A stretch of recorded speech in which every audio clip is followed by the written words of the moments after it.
अस्सलाम वालेकुम रहमतुल्लाहि व बरकातुहू। अल्हम्दुलिल्लाहि रब्बिल आलमीन वल आकिबतु लिल मुत्तकीन वस्सलातु वस्सलाम अलल मबूस रहमतल लिल आलमीन सय्यदिना मुहम्मद व अला आलिहि वसहबी अजमईन। अम्मा बाद, हर शहर हर गली में है चर्चा जहेज का, हर शहर हर गली में है चर्चा जहेज का, दुनिया में रिवाज है अच्छा जहेज का।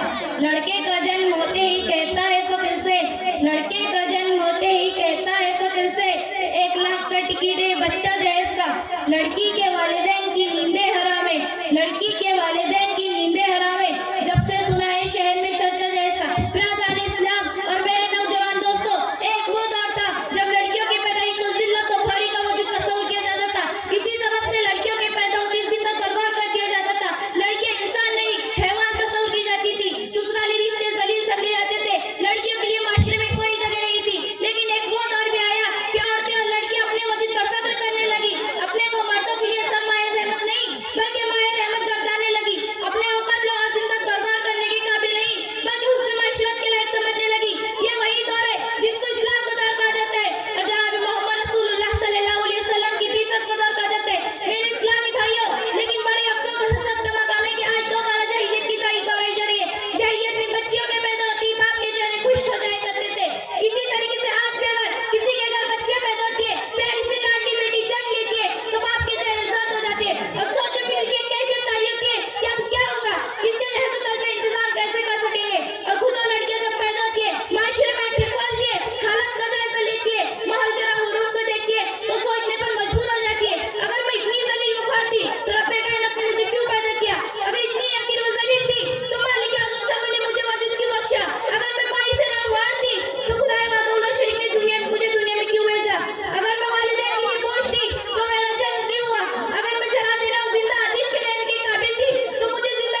ऐसी और इस्लामिक वीडियो और बयानात के लिए हमारे चैनल राजिब जियार ऑफिशियल को सब्सक्राइब करें।